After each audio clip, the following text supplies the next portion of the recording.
1 point. Please ఒక సింగరేణి 5 నిమిషాలు ఉండాల్సిందే.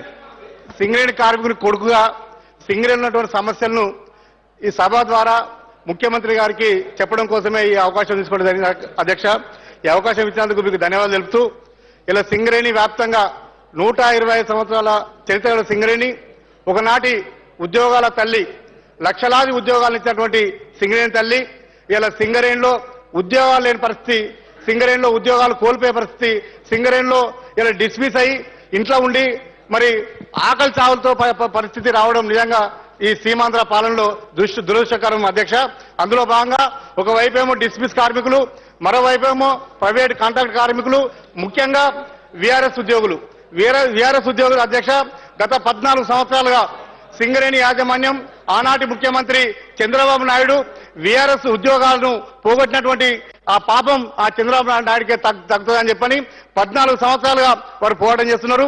ఇటీవల 3 నెలల నుండి 4 జిల్లాలో ఉన్నటువంటి 11 డివిజన్లలో ఇలా వీళ్ళు నిరసన చెప్తా ఉన్నారు జేఆర్ఎస్ ముందు. అధ్యక్ష, ఇది ప్రధాన సమస్య.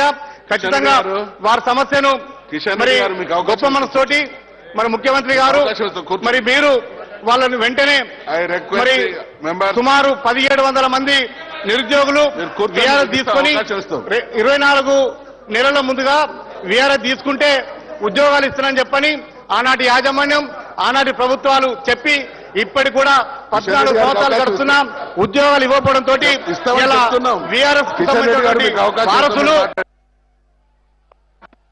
దీన పరిస్థితిలో భక్తున్నారు అధ్యక్ష. ఇలా నిరుద్యోగులుగా, ఆటో రిక్షాలుగా, కూలీలుగా మరి ఒక అధ్యక్ష ఖచ్చితంగా ఈ ఉద్యోగులు, ఈ వారసత్వ ఉద్యోగాలు తప్పనిసరిగా పరిశీలించాలని చెప్పని, ఇది మానవీయ కోణం నుండి ఆలోచించాలని చెప్పని గతంలో సీమాంధ్ర ముఖ్యమంత్రి చంద్రబాబు నాయుడు పోగొడితే మన ముఖ్యమంత్రి తెలంగాణ బంగారు తెలంగాణగా మార్చాడు మన ముఖ్యమంత్రి గారు. ఖచ్చితంగా 1700 ఉద్యోగాలు మన ముఖ్యమంత్రి గారు ఇవ్వాలని చెప్పి, అదేవిధంగా ప్రైవేటీకరణ ఉన్నటువంటి కార్మికులను కూడా క్రమబద్ధీకరణ చేయాలని. Please take your seats. Kishan Reddy గారు మీరు మాట్లాడండి, మీకు అవకాశం ఇస్తాం.